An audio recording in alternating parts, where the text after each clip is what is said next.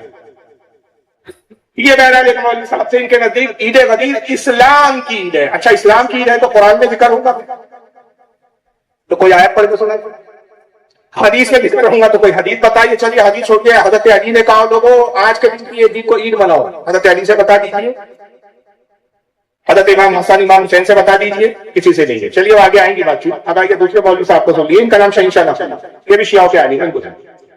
اور سرکار نے میدان غدیر میں مولا علی کی ولایت کا اعلان کیا، اور جب اعلان ہو گیا تو 200 سے زیادہ صحابہ کرام رضوان اللہ تعالیٰ علیہ، 200 سے زیادہ صحابہ کرام رضی اللہ تعالیٰ عنہم، انہوں نے مولا علی کی شان میں فی البدیع قصیدے گئے۔ ہاں یہ میدان غدیر تھا یا جشن ولایت علی؟ جشن ولایت علی مولا نبی نے سجایا اور صحابہ نے منایا۔ صحابہ کرام نے جشن ولایت مولا علی ایسے سجا کر، آپ تو بھائی 4 شاعروں کے بعد تھکنے لگ جاتے ہیں نا، ریاض بھائی اتنی بڑی لمبی محفل کر لی، اتنی بڑی مجلس ہو گئی بھائی، 2 گھنٹے میں ہو جانے، وہاں 200 صحابہ نے قصیدے گئے ہیں، اور ہر شخص یہ چاہتا تھا کہ علی کو علی کا قصیدہ سنائے۔ جب تک یہ باطل کی پہچان ہوتی ہے، جب تک لمبی لمبی چھوڑے گا جب تک کام چلے جائے۔ اب عید منوانے کے لیے بڑی لمبی چھوڑی انہوں نے کہ جب حضور صلی اللہ علیہ وسلم نے علی کی ولایت کا اعلان کر دیا تو 200 سے زیادہ صحابہ نے قصیدے گئے۔ اب 200 سے زیادہ لوگوں نے قصیدے سنا۔ اب ان سے پوچھئے کوئی ایک قصیدہ سنانے کے لیے اگر 5 کوئی پکڑ لے تو 200 قصیدے سنانے کے لیے کتنا وقت ہے؟ تو نمازیں کب پڑھ رہے تھے؟ وہی بیٹھ کے بس جشن ہی چل رہا تھا، قصیدے ہی چل رہے تھے۔ تو بات کو بڑا چڑھا کے اس لیے پیش کرتے ہیں یہ لوگ تاکہ لوگوں کے ذہن میں یہ ڈالے کہ آپ بڑھتے ہیں بقرہ عید اور رمضان عید سے بڑی ہوتی کہا کہ وہ عید تو مسلمانوں کی عید غدیر اسلام کی ہے، مگر ایسی اسلام کی عید ہے کہ جس کا قرآن میں پتہ جس کا حدیث میں پتہ۔ اور پھر کیا ہوا؟ اب انہوں نے خود ہی ایجاد کر لی صاحب، یہ مولوی صاحب کو سنیے، ان کا نام نہیں پتا مجھے، گمنام مولوی ہے، ہاتھ لگ گئے تو میں نے لا لیا اٹھا کے، زیادہ مشہور معروف ہے، اب شاید میرے ویڈیو دکھانے تو مشہور ہو جائے کچھ ہے، لیکن اسی طرح سے اندھیرا قائم رہے، اسی طبقے سے ہے بہرحال۔ اب یہ بتا رہے ہیں کہ عید غدیر کی اہمیت کیا ہے، ذرا ان کی زبان میں۔ عید غدیر کے اعمال کیا ہے؟ روز عید غدیر کے چند مخصوصی اعمال ہیں جو مستحب ہیں: روزہ رکھنا، غسل کرنا، امام علی علیہ السلام کی زیارت پڑھنا یعنی زیارت امین اللہ پڑھنا، دعائے ندبہ کی تلاوت کرنا، 2 رکعت نماز پڑھی جائے گی جس کا طریقہ یہ ہے کہ زوال سے آدھا گھنٹہ پہلے نماز پڑھی جائے گی جس کی نیت 2 رکعت نماز پڑھی جائے گی جس کا طریقہ یہ ہے کہ زوال سے آدھا گھنٹہ پہلے نماز پڑھی جائے گی جس کی نیت یہ ہوگی کہ میں نماز پڑھتا ہوں یا پڑھتی ہوں روز عید غدیر کی قربتاً اللہ، جس کی ہر رکعت میں سورہ حمد کے بعد 10 مرتبہ سورہ توحید کی تلاوت کی جائے گی، 10 مرتبہ آیت الکرسی کی تلاوت کی جائے گی، 10 مرتبہ سورہ قدر کی تلاوت کی جائے گی۔ اس کے بعد نماز کو تمام کریں گے۔ اس کے بعد ایک دوسرے کو ان کلمات کے ساتھ مبارکباد پیش کی جائے گی: الحمدللہ الذی جعلنا من المتمسکین بولایت امیر المومنین والائمۃ علیہم السلام۔ یہ پورا انہوں نے بتایا کہ عید غدیر میں کرنا کیا ہے، مبارکباد دینا ہے، 2 رکعت نماز پڑھنا ہے، یہ صورتیں پڑھنا ہے، وہ صورتیں پڑھنا ہے، عید کی نماز بھی پڑھی جائے گی، 2 ہی نمازیں ہم پڑھتے ہیں۔ میلاد النبی کو ہم عید کہتے ہیں لیکن اس میں نماز نہیں پڑھتے، لیکن عید غدیر میں۔ تو ایک چھوٹا سا سوال ہے کہ رسول اللہ نے پھر کیا اس دن نماز پڑھائی تھی؟ 2 رکعت بعد پڑھتے ہیں۔ خود کچھ آپ کا ایک مذہب بنایا ہے خود اپنے طور پر، نماز بھی ایجاد کر لی، تصویرات بھی ایجاد کر لی، مبارکباد کے الفاظ بھی بنا لیے کہ ان لفظوں میں مبارکباد عید غدیر کے ساتھ۔ اب آخری میں ایک اور کلپ دکھاتا ہوں، اس شخص کو شاید آپ جانتے بھی ہوں گے، جانتے ہیں؟ یہاں نہیں آئے گا کبھی، یہ بلا نازل نہیں ہو یہاں پر، نہیں ان کے شکر منائی۔ یہ کہتے تو اپنے آپ کو سننی ہے، میں نے وہ چیر سے رابطی لکھ دیا، ورنہ یہ اپنے نام کے آگے لکھتے شبیر وارسی، واری سے بات سے نسبت بتاتے ہیں، شیعوں کی محفل میں جا کے بیٹھتے۔ اس کے بارے میں بھی جملہ کہتا ہوں، یہ وہ چابی والا گڈا ہے جس کو شیعہ چابی بھر کے چھوڑ دے، اور جب تک ہند ان کے پوری چابی ختم نہیں ہو چیختا رہتا ہے۔ اب انہوں نے عید غدیر کے بارے میں ایک نیا فلسفہ سنایا، ان کی سنیے۔ تیر میں یا رسول اللہ جنت کا ایئر کنڈیشنر ہوا چلا دیتے، درخت طوبا کا سایہ لگوا دیتے، کوثر ہے، کوثر اور جنت سرزمین کا نام چلوا دیتے، یہ چلچلاتی ہوئی دھوپ، یہ ریگزار کی زمین، یہ شدت کی گرمی، یہ دبکتے ہوئے پسینے، اور اس میں علی کی ولایت کا اعلان۔ نبی نے کہا سن، اگر میں چاہتا کی ہوا چلوا دیتا، سرزمین اور کوثر کے جام سے لگوا دیتا، درخت طوبا کا سایہ لگوا دیتا، مگر جب ٹھنڈی ٹھنڈی ہوا چلتی، بعد میں منافق کہتا کہ ٹھنڈی ٹھنڈی ہوا چل رہی تھی، ہم تو سو گئے تھے۔ دیکھیں نا چابی والا گڈا، اس لیے میں نے چابی والا گڈا، ہاں تو آگے لا کے ایسا کرتا ہے، بالکل چابی بھر دیا وہ گڈا۔ دیکھیں وہ بچپن میں دیکھے ہم نے لاتے تھے ہمارے والدین کھلونا، وہ بجاتا تھا وہ چابی بھر کے، بالکل چابی والا گڈا۔ اب انہوں نے نیا لایا صاحب، بڑی گرمی تھی، اس وقت اعلان ولایت علی کر رہے تھے، پسینے بہ رہے تھے، پسینے ٹپک رہے تھے، اللہ کے نبی جنت کی ہوا کیوں نہیں چلا دی آپ نے؟ جنت کی ہوائیں چلا دیتے، کولر لگا دیتے، اے سی بنا دیتے، یہ کر دیتے، وہ کر دیتے۔ تو حضور نے کہا اس لیے کہ کل منافق تکلیف نہ کرے، ٹھنڈی ہوا چل رہی تھی جنت کی، ہم سو گئے تھے، ہم نے کہا اعلان ولایت علی سنائی نہیں۔ ارے عجیب دوگلے ہو یار، ایک طرف کہتے 200 صحابہ کرام قصیدے کہہ رہے تھے، ہر کوئی قصیدے کہنے کے لیے آگے بڑھا تھا، پھر کہتے سنا نہیں، اور سنا نہیں تو تمہارے باپ نے لکھا 360 کی تعداد۔ جب تک صحابہ کو منافق نہ کہہ دے، ان منافقوں کا پیٹ نہیں، یہ مذہب کی بنیادی اس پر نبی کے صحابہ کو گالیاں بکتے رہو، ان رات گالیاں بکو کو۔ یہ وہ ذلیل فرقہ ہے کہ اگر آپ یہودیوں سے پوچھو بتاؤ موسیٰ علیہ السلام کے بعد تم سب سے زیادہ عظیم کن انسانوں کو مانتے ہو، تو یہودی بابا آنگے دوال کہیں گا جو موسیٰ کے ساتھی تھے ہم ان سے بڑا افضل کسی کو نہیں۔ عیسائیوں سے پوچھو کہ بتاؤ کہ تم حضرت عیسیٰ کے بعد سب سے زیادہ عظیم کن انسانوں کو مانتے ہو، وہ کہیں گے جو عیسیٰ کے حواری تھے ان کو ہم سب سے زیادہ عظیم مانتے۔ مگر ان بدبختوں سے پوچھو کہ بتاؤ نبی کے بعد سب سے افضل کون ہے، اور حضور کے اصحاب کے بارے میں کیا کہتے ہیں، کہیں گے وہ تو منافق تھے، وہ تو سب 6 صرف جو ایمان کر رہے ہیں ان کے کہنے کے مطابق، باقی سب ایمان سے پھر گئے۔ بہرحال میں نے چند لوگوں کو دکھایا، اس طرح کے بہت سارے ویڈیو آپ کو انٹرنیٹ پر یوٹیوب پر مل جائیں گے، اس کی غرض نہیں ہے، بتانا مقصد یہ ہے کہ ایک ایسی عید ہے کہ جس کے ثبوت ان کے پاس کچھ نہیں ہے، صرف لفظ ہے۔ نماز پڑھ رہے ہیں عید کے نام پر، نماز کا کوئی ثبوت قرآن و حدیث میں نہیں، باتیں بیان کر رہے ہیں لیکن ثبوت کے نام پر کوئی حدیث نہیں۔ تو بہرحال ان سے تو ہمیں کوئی غرض نہیں، لیکن بہرحال جو سنی ہو کر مناتے ہیں، اب ان سے میرے چند سوالات، اور ہمارے وہ سوالات ان مولائیوں سے، نام نہاد سنی مولائیوں سے کہ جو عید غدیر منانے لگے 2-4 سال 5 سال سے۔ آپ کتنے سال سے سن رہے بھائی، آپ خود ہی بتا دیجیے، چلیے ابھی فیصلہ ہو جائے۔ 21-22 سے کتنے سال سے؟ 4-5 سال سے۔ 2021-22 سے۔ اس سے پہلے اس کا کوئی وجود کوئی نام؟ تو اب بھی کیا ہمارے سمجھ میں نہیں آ رہا، ہمارا نوجوان نہیں سمجھ رہے کہ یہ ایک نئی بدعت ہے، یہ وہ لوگوں نے رائج کی جو ایران کے ٹکڑوں پہ پڑ رہے ہیں۔ وہ اپنی روزی روٹی کے لیے تمہارے ایمان کو داؤ پہ لگانا. اگر یہ عید منانا اتنا اہم ہوتا تو ہمارے بزرگوں سے کوئی چھوٹ جاتی جناب. نہیں اس کے خلاف تو ہمارے بزرگوں نے کتابوں میں لکھا ہے. میں بھی بتاؤں گا آپ کو کتابیں بتاؤں گا کہ شیعوں نے منایا تو ہمارے بزرگوں نے اس وقت اس کا رد کیا. تو ان سے کہیے کہ بھائی کھل کر کیوں نہیں آتے یار, مرد بنو, علی کا نام لیتے ہو اور نامردی دکھاتے ہو, کھل کر بولو ہم شیعہ ہو گئے. کام شیعہ والے باتیں شیعہ والی, ٹائٹل سنی والا, تو سنی کا ٹائٹل تم نے کیوں لگایا؟ اس کی وجہ مجھے خوب معلوم ہے. اس لیے کہ اگر تم شیعہ بولو گے روزی روٹی پہ تمہارے جو ہے وہ حق آ جائے اور روزی روٹی کے وعدے پڑ جائیں گے, کیونکہ شیعوں میں پیری مریدی نہیں ہوتی اور تمہاری گزر اوقات کی پیری مریدی پر ہے جانا. شیعہ بن گئے تو پیری مریدی ہاتھ سے چلے جائیں گی, پیری مریدی کے جو سنی بنے رہا عقیدہ شیعہ والے بنے. یہ اچھا. تو بہرحال ان مولا جو میرا پہلا سوال ہے کہ بھائی آپ عید غدیر کیوں بناتے ہیں؟ تو جو ان کی طرف سے جوابات آ سکتے ہیں تو میں نے وہ جوابات ان کی طرف سے جو آ سکتے ہیں اس کے جواب کے اعتبار سے پھر اپنے جواب الجواب میں نے تیار کیا. اور ان سوالات کے علاوہ کوئی اور ہو وہ ہم کو بتائے کہ کیوں بناتے ہیں. کیا اس لیے بناتے ہیں کہ حضرت علی رضی اللہ تعالیٰ کو حضور صلی اللہ علیہ وسلم نے من کنتم مولا فہذا علی مولا کہہ کر خلیفہ بلا فصل ڈکلیئر کر دیا. شیعہ تو عید غدیر اس لیے مناتے ہیں کہ شیعہ لوگوں کا عقیدہ یہ ہے کہ حضور نے کہا کہ میں جس کا مولا علی اس کا مولا, اس سے مراد یہ کہ میرے بعد علی خلیفہ. اس لیے انہوں نے کلمے میں ایک اضافہ بھی کر دیا. ہمارا کلمہ کیا ہے؟ لا الہ الا اللہ محمد رسول اللہ. شیعہ کا اتنا نہیں ہے. لا الہ الا اللہ محمد رسول اللہ علی ولی اللہ خلیفۃ الرسول بلا فصل. بلا فصل یعنی حضور کے بعد دائرے خلیفہ حضور کے اور ان کے درمیان میں کوئی فاصلہ نہیں. حضور کے اگر کوئی پہلے خلیفہ ہے تو وہ سیدنا ابوبکر صدیق, حضرت سیدنا مولا علی ہے بلا فصل خلیفہ. تو وہ کہتے شیعہ کہ بھائی حضور نے من کنتم مولا فہذا علی مولا کہہ کر علی کی خلافت کا اعلان کر دیا. چونکہ علی کی خلافت کا اعلان ہو گیا اس لیے ہم اس کو عید کے طور پر مناتے, خوشی کے طور پر. شیعہ کا دعویٰ ان کو مبارک. لیکن سوال تو میرا نام نہاد سنیوں سے, مولائیوں سے. مجھے یہ بتائیے کیا آپ کا بھی یہی عقیدہ ہے کہ حضور کے پہلے خلیفہ علی ہیں؟ بولیے. یہ تو عقیدہ اہل سنت کے خلاف ہے. ہمارے اہل سنت کے عقیدے کے مطابق پہلے خلیفہ کون ہے؟ سیدنا ابو بکر صدیق. اور ابو بکر صدیق کی خلافت پر تمام صحابہ کا اجماع ہے. اس اجماع میں خود مولا علی بھی شامل, اس اجماع میں اہل بیت بھی شامل. تو پہلے خلیفہ ابو بکر صدیق ہے, تو پھر کیوں بناتے ہو آپ بلا فصل والا تو عقیدہ درست ہے؟ تو دوسرا جواب یہ ہو سکتا ہے کہ صاحب مولا کہا تھا اس لیے مناتے ہیں. تو مولا کے معنی خلیفہ ہوتے ہیں. تو مولا کے معنی خلیفہ کسی بھی ڈکشنری, کسی بھی لغت میں, کسی بھی حدیث سے ثابت نہیں ہوتا. من کنت مولا, جس کا میں مولا فہذا علی مولا, علی اس کا مولا. اگر مولا کے معنی خلیفہ ہوئے تو پھر اس کا ترجمہ کیا ہوا؟ جس کا میں خلیفہ علی اس کے خلیفہ. تو حضور تو خلیفہ نہیں ہے, حضور اللہ کے رسول ہے.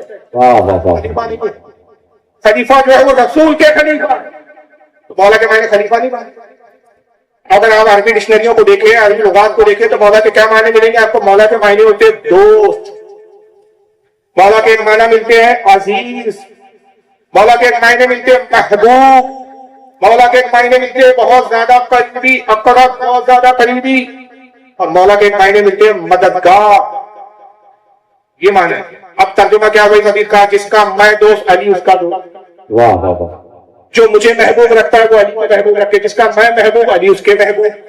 میں جس کے قریب علی اس کے قریب. میں جس کا مددگار علی اس کے مددگار. واہ واہ.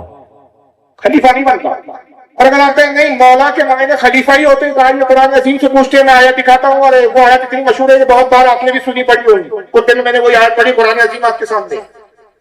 سورہ تحریم پارہ نمبر 28 آیت نمبر 4. اللہ تبارک و تعالیٰ کیا فرماتا ہے؟ فَإِنَّ اللَّهَ هُوَ مَوْلَاهُ, بے شک اللہ تمہارا مولا ہے. کون مولا ہے؟ اللہ. ان اللہ ہوا مولا ہو, بے شک اللہ تمہارا مولا ہے. وہ جبریل ہو, جبریل تمہارا مولا ہے. وہ صالح المؤمنین, اور نیک بندے تمہارے مولا ہے. والملائکۃ بعد ذلک ظہیر, اور اس کے بعد فرشتے بھی تمہارے مولا ہے. تو قرآن نے کتنوں کو مولا کہا؟ اللہ فرماتا ہے میں بھی تمہارا مولا, جبریل بھی مولا, صالحین بھی مولا, فرشتے بھی مولا. تو اب اگر مولا کے معنی خلیفہ ہے تو کیا اللہ تمہارا خلیفہ ہے؟ یہ ترجمہ ہوں گا. جبریل خلیفہ ہے, صالح مومنین خلیفہ ہے, فرشتے خلیفہ ہے. نہیں, یا مولا کے معنی یہ نہیں لیے, بلکہ سب نے ترجمہ کیا کیا ہے کہ بے شک اللہ مولا ہے, اللہ تمہارا مددگار ہے, جبریل تمہارے مددگار ہے, صالح مومنین تمہارے مددگار ہے, اس کے بعد فرشتے بھی تمہارے مددگار. واہ سبحان. نہ کسی نے مولا کے معنی وہ اور اگر مولا کے معنی خلیفہ ہی ہے تو قرآن کی شاید کے مطابق یہ اتنے خلیفہ ہے تو میں اس میں علی کی کوئی خصوصیات نہیں. فرشتے بھی مولا صالحین. اور صالحین کس کے کہا گیا؟ صالحین مومنین، وہ تمام نیک بندے جو اولیاء جن کو ہم کہتے ہیں. تو جتنے اولیاء سب سے خلیفہ ہیں. تو مولا کے معنی خلیفہ نہیں ہو جاتا. اور آئیے اللہ کے رسول نے مولا ایک اور صحابی کو بھی کہا. اب میں آپ کو حدیث دکھاتا ہوں، بخاری میں بھی حدیث موجود ہے. اس کے اندر آپ کے سامنے مسند احمد کا امام احمد ابن حنبل کی کتاب ہے. امام احمد ابن حنبل کی عظمت فضیلت کے لیے اتنا ہی کافی. 4 مسلک میں ایک مسلک کے امام ہے. غوث اعظم ان کی تقریر کرتے ہیں، یہ ان کی فضیلت.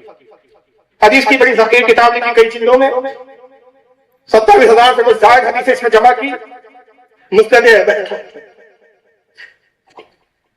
جلد نمبر 1 صفحہ نمبر 108 حدیث نمبر 857. اور کمال یہ ہے کہ حضور نے یہاں جس صحابی کو مولا کا، اس کے راوی کون ہے؟ راوی مولا علی ہے. حدیث بھی صحیح ہے. اور حدیث پاک یہ حضرت علی کہتے ہیں انا علی رضی اللہ تعالیٰ عنہ قال، حضرت علی کہتے ہیں اتیت النبی صلی اللہ علیہ وسلم انا وجعفر وزید، کہتے ہیں کہ ایک مرتبہ میں، مولا جی کہتے ہیں میں، میرا بھائی جعفر اور حضرت زید جو حضور کے غلام تھے، ہم تینوں حضور کی خدمت میں حاضر ہوئے. ہم تینوں حضور کے پاس پہنچے. فقالا، حضرت علی فرماتے فقالا لزید، حضور نے حضرت زید سے کہا انت مولا، ایسا ہے تو ہمارا مولا ہے. سبحان اللہ. زید کو بھی مولا کہا. تو پھر عید زید کب منانا شروع کر دیں؟ لیجیے حضرت زید کو بھی مولا. اور مسند احمد ہضم نہ ہو تو یہی حدیث بخاری میں، بخاری میں دوسرا لفظ آیا ہے. بخاری کا الفاظ ہے انت اخونا و مولانا، ایسا ہے تو میرا بھائی بھی ہے تو میرا مولا بھی ہے. بھائی کے بھی ساتھ لفظ تھا. سبحان اللہ. صحیح بخاری میں حدیث کا ہے. حدیث نمبر اس کی بخاری کی 3030 پر. امام بزار نے بھی اس حدیث کو لکھا، مسند البزار جلد نمبر 2 صفحہ 316 حدیث نمبر 744. امام ابو یعلا نے مسند ابی یعلا میں لایا حدیث نمبر 526. امام ابن سعد نے الطبقات الکبریٰ میں لکھا جلد نمبر 2 صفحہ 72. امام حاکم نے المستدرک میں حدیث کو لکھا جلد نمبر 3 صفحہ 130 حدیث نمبر 4614. امام بہقی نے سنن الکبریٰ میں لایا حدیث نمبر 15770. بہت ساری اور بھی حدیث ہے. اور بھی کئی صحابہ جن کو حضور نے وقتاً فوقتاً مولا کہا. اس کے لیے بڑا طویل گفتگو کے لیے وقت چاہیے. لیکن حضرت زید کا میں نے آپ کو دکھایا تو حضرت زید کو بھی مولا کہا. تو اگر علی کو من کن تو مولا کو حضرت علی مولا سے تم نے خلیفہ مراد لے لیا تو حضرت زید کو بھی مانو خلیفہ. اگر کمال یہ تو خلفاء راشدین تو چھوڑیے، خلفاء کی فہرست نہیں حضرت زید کا کہیں نام ہے کہ کہیں سنا آپ نے حضرت زید خلیفہ تھے؟ چلیے آئیے اب ایک اور ایسی شہادت پیش کرتا ہوں میں کہ علم والے اور حق پسند کے لیے کافی ہے. اور وہ یہ ہے، یہ دکھانے سے پہلے میں آپ کو تھوڑی سی بات عرض کر دوں. اگر حضور کی مراد یہاں مولا علی کو مولا کہنے سے مراد یہاں خلافت ہوتی تو غدیر خم کی بجائے حضور نے یہ اعلان کیا کرنا چاہیے تھا معلوم ہے آپ کو؟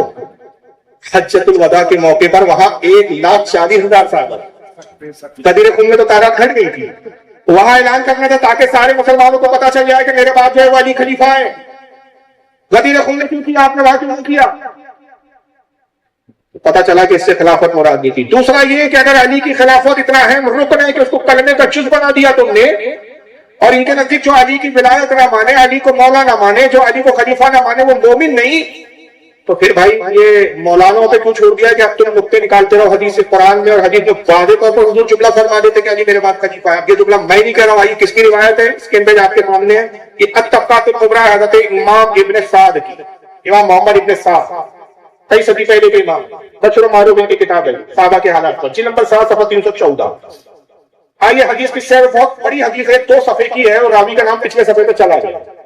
میں وہ حصہ بتا رہا ہوں انڈر لائن کیا ہوا ہے جو موضوع سے تعلق رکھتا ہے، اور میں راوی کا نام بتا رہا ہوں ان حسن ابن علی رضی اللہ عنہ. اس کے راوی حضرت حسن ابن علی یعنی حضرت امام حسن کے بیٹے حسن، جن کو حسن مصنع کہا جاتا ہے، جو کربلا میں شریک تھے اور کربلا کی جنگ میں بچ گئے تھے. یعنی مولا علی کا پوتا امام حسن کا بیٹا، وہ اس حدیث کو روایت کرتے ہیں. اور روایت کیا ہے کہ ان کے بعد شیعہ آیا، رافضی آئے، خود دور کرا تھا. قال فقال له الرافضی، ان کے بعد ایک رافضی شیعہ آیا اور اس نے حضرت حسن مصنع سے کہا، امام حسن مصنع سے، الم یقل رسول اللہ صلی اللہ علیہ وسلم لعلی من کنت مولاه فعلی مولا. اور نے کہا حسن مصنع آپ کو معلوم نہیں اللہ کے رسول نے حضرت علی کے بارے میں کیا کہا ہے؟ علی کے بارے میں کہا جس کا میں مولا علی اس کا مولا. اس کی مراد یہ تھی کہ علی خلیفہ اور تم ابو بکر کو خلیفہ مانو. عمر کو خلیفہ مانتے ہو, عثمان کو خلیفہ مانتے ہو, علی کو چوتھے نمبر پہ رکھتے ہو, تم گھر والے ہو کر اس طرح کرتے ہو. یعنی یہ ایسا ہے, وہ بولتے نا کہ آگ سے زیادہ دیگچی گرم. یہ اہل بیت کو سکھانے آ جاتے ہیں, تم ان کو کیوں مانتے, ان کو کیوں مانتے, یہ زیادہ ہوشیار ہے. کہا حضور نے نہیں کہا علی کے لیے کہ علی اس کا میں مولا, علی اس کا مولا, اب تم ان کو خلیفہ مانتے ہو. حضرت امام حسن مصطفی نے کیا جواب دیا؟ فقال امام اللہ اللہ یعنی بذالک الامر والسلطان لا سالهم بذلك كما سالهم بالصلاة والزکاة وصيام رمضان وحج البيت. آپ نے فرمایا کہ ہاں میں جانتا ہوں, سنو, اللہ کی قسم اس سے رسول اللہ کی مراد نہ خلافت ہے نہ حکومت ہے.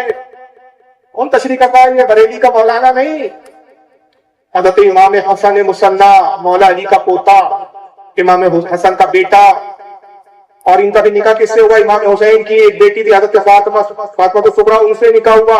اور حضرت امام مصنع جن کی روایت آئی, اب یہ سنیں گے تو آپ جھوم جائیں گے, یہی ہے غوث اعظم کے جدے قدیم غوث پاک, انہی کی نسل سے ہیں. سبحان اللہ سبحان اللہ سبحان اللہ. مولانا جان ہے جن کو ایسی شخصیت نہیں چل رہی ہے, اپنے دماغ سے مذہب ہے, کتابوں کا مذہب نہیں ہے. اور کہا سننے والے سن, حدیث میں خوب جانتا ہوں, من کنت مولا فاز علی مولا. مگر اس سے حضور کی مراد نہ آپ کی خلافت تھی, نہ آپ کی بادشاہ تھی, نہ آپ کی حکومت تھی. اور اس کے بعد آپ نے کیا فرمایا؟ لا افصلہم بذالک, اگر حضور کی مراد اس سے خلافت ہوتی, حکومت ہوتی, تو رسول اللہ مبہم جملے میں نہیں کہتے, من کنت مولا کہہ کے بات ختم نہیں کرتے, واضح طور پر کہتے, جیسے کما افصلہم بالصلاۃ والزکاۃ وصیام رمضان وحج البیت, جیسے حضور نے نماز کے بارے میں کھول کھول کے بتایا, حج کے بارے میں روزے کے بارے میں بتایا, زکات کے بارے میں بتایا, ان کے بارے میں تو حضور نے کھول کھول کے بتایا, اور خلافت کے بارے میں مبہم بتایا. اس کو کھول کے کیوں بتایا؟ اگر یہی مراد ہوتی تو حضور نماز, زکات, حج اس کی طرح اس کو بھی واضح طور پر کہتے. اور کیسے کہتے ہیں؟ کچھ جملے بتا رہے, وقال لهم یا ایھا الناس ھذا وجهكم من بعدی. اگر حضور کی مراد یہ ہوتی تو حضور واضح طور پر کہتے, اے لوگوں میرے بعد یہ تمہارا خلیفہ ہے. بے شک بے شک. اس طرح کہتے ہیں, صرف من کنت مولا بول کے کنفیوژن چھوڑ کے جاتے ہیں. اس کو امام ابن سعد لکھ رہے ہیں. اور چلیے آئیے, چلو حضرت حسن مصنع سے آپ کو اطمینان نہ ہوگا, چلو انہی مولا علی سے پوچھو, آپ کو من کنت مولا کہا گیا, آپ نے خود اس سے کیا مراد لیا؟ آپ نے اس سے خلافت مراد لی اپنی, یہاں پہلے خلیفہ ہے, تو مولا علی خود کیا کہتے ہیں, آئیے حدیث سنیے. اس کو امام ابن عساکر نے, یہ بہت بڑے عالم موجود گزرے ہیں, تقریباً میرے خیال سے ایسے کوئی یاد نہیں آ رہا ہے, کتاب میرے پاس موجود ہے, 87 یا 86 جلدوں میں کتاب ہے تاریخ ہے. کتنی جلدوں میں؟ 87-88 جلدوں میں. بڑی ثقیل کتاب ہے, دو ریک لگتی ہے اس کو رکھنے کے لیے. آئیے پھر سے دیکھیے, یہ ہے تاریخ دمشق. ان کا پورا نام کیا ہے؟ حضرت ابو القاسم علی بن حسن ابن عساکر. تاریخ دمشق جلد نمبر 30 صفحہ نمبر 289 289.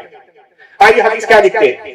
ان صحابہ بن سوحان, حضرت صحابہ بن سوحان رضی اللہ تعالیٰ روایت کرتے کہتے, قال دخلنا علی علی ابن ابی طالب حین ضربہ ابن ملجم.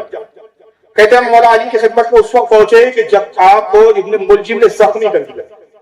شہادت کا وقت قریب ہے, انتقال کا بالکل قریب ہے. آپ ابن ملجم کے حملے سے زخمی ہو گئے اور آپ گھر میں تھے, کمرے میں تھے, آپ کا علاج وغیرہ چل رہا تھا. اس وقت مولا علی کی خدمت میں حضرت صحابہ بن سوحان کے فقلنا, ہم نے مولا علی سے کہا, یا امیر المومنین, امیر المومنین استخلف علینا, آپ اپنے بعد ہم پر کوئی خلیفہ مقرر کریں.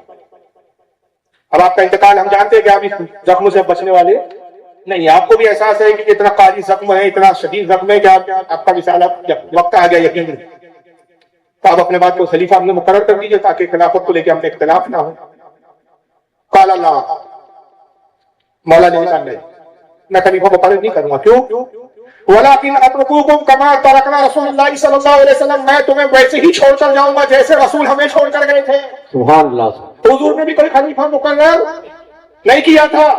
اور پھر آگے مولا علی کہتے ہیں دخلنا علی رسول اللہ صلی اللہ علیہ وسلم فقلنا, حضور صلی اللہ علیہ وسلم بیمار تھے, آپ جو ہے مرض الموت میں تھے, ہم بھی حضور کے پاس پہنچے تھے, ہم بھی صحابہ حضور کے پاس گئے جیسے تم میرے پاس آئے. فقلنا, ہم نے بھی رسول اللہ سے عرض کیا تھا, یا رسول اللہ استخلف علینا, اے اللہ کے نبی اپنے بعد کوئی خلیفہ ہم پہ مقرر کر دیجیے. تو حضور نے کہنا تھا, ارے ابھی تو غدیر خون کا اعلان کر کے آیا ہوں, تم آ گئے خلیفہ بنا دیں بولنے کے لیے. من کن تو مولا سمجھ میں نہیں آیا تمہارے. اچھا شیعہ بڑا عجیب معاملہ ہے یار, اتنا چوچو کا مربع ہے یہ فرقہ.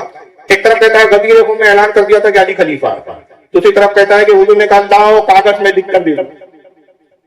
تو سب کسی نے نہیں کہا یار صلح لکھنے کی کیا ضرورت ہے, غدیر خون کا خطبہ یاد ہے. پھر تیسرا کہتے ہیں کہ صحابہ نے علی کو خلیفہ نہیں بنایا. ارے جب رسول نے بنا دیا تو صحابہ کے بنانے کی کیا ضرورت. کہتے نہیں سارے صحابہ باغی ہو گئے تھے, غدیر خون کا خطبہ بھول گئے اور غدیر خون کے خطبے کے باوجود غداری کی, علی کی جگہ ابو بکر کو خلیفہ بنا دیا, ابو بکر نے خلافت غصب کر لی, سارے کافر ہو گئے تھے. 6 بچے تھے بولے جو مومن تھے, 6 کے نام بھی بتاتے, ابو ذر, سلمان, مقداد, ایسے 6 عمار, ایسے 6 لوگوں کے نام کتابوں میں ان کے موجود اصول کافی ہو گئے. 6 ایمان والے تھے. تو ان سے کہو کہ 6 تھے سب گمراہ ہو گئے تھے, سب بھٹک گئے تھے, ایمان سے مر گئے تھے. جب چوتھی خلافت کا وقت آیا تو پھر علی کو کس نے خلیفہ بنایا؟ یہی تو صحابہ تھا. تو یہ اپنے آپ میں کنفیوژن ہے کیا, میں ان کو خود پتہ نہیں کہ بول کیا. حضرت مولا علی کہتے ہیں کہ ہم نے رسول اللہ سے عرض کیا اللہ کے نبی آپ اپنے بعد ہم میں کوئی خلیفہ مقرر کر دیجیے. آقا نے کیا کہا, یہ نہیں کہا کہ میں کبھی غدیر خون پر اعلان کر چکا ہوں علی کی خلافت کا, بلکہ کیا فرمایا, ان یعلم اللہ عز وجل فقال اللہ, اللہ کے رسول نے کہا نہیں میں اپنے بعد کوئی خلیفہ مقرر کر کے نہیں جاؤں گا. ان یعلم اللہ عز وجل منکم خیرا یؤلی علیکم خیارکم, فرمایا کہ اللہ تم میں بھلائی چاہے گا, اللہ تم میں بھلائی کو پسند کرے گا, تم میں جو سب سے بہتر ہے اس کو تمہارا خلیفہ مقرر کرو.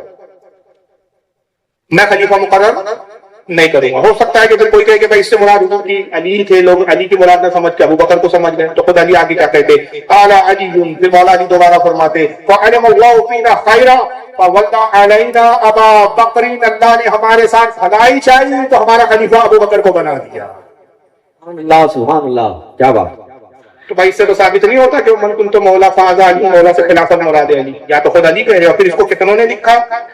یہ میں نے ابھی آپ کو کون سی کتاب کا حوالہ دیا ہے, ابن اساکر کی تاریخ دمشق. اس کو ابن سعد نے جب طبقات میں لکھا ہے جلد 332, امام ابن ابی عاصم نے کتاب السنہ حدیث نمبر 1158, امام ابن عدی نے الکامل میں حدیث نمبر 8763, امام بزار نے مستدرک بزار میں حدیث نمبر 565, امام حاکم نے المستدرک میں کتاب معرفت الصحابہ کے تحت حدیث نمبر 4466, امام بہقی نے اپنی کتاب الاعتقاد صفحہ نمبر 446, امام الشعری نے فضائل ابی بکر صدیق حدیث نمبر 19, حضرت امام خیثمہ بن سلیمان انہوں نے اپنی کتاب فضائل صحابہ صفحہ نمبر 131, محب الدین تبری نے اپنی کتاب الریاض النظرہ جلد 2 صفحہ 30, حافظ ذہبی نے تاریخ الاسلام جلد نمبر 2 صفحہ 558, حافظ ابن کثیر نے البدایہ والنہایہ صفحہ نمبر 353 جلد نمبر 5, امام حیثمی نے بجمع الزوائد حدیث نمبر 14334, حافظ ابن حجر ابن حجر المکی نے السوائد الموری کا صفحہ 148, اور کچھ شجاعوں کے ایک بہت بڑا عالم گزرا ہے جس کا نام ہے المرتضی علی بن حسین المسعودی, جس کی موت 436 ہجری میں ہوئی. اس کی کتاب الشافعی فی الائمہ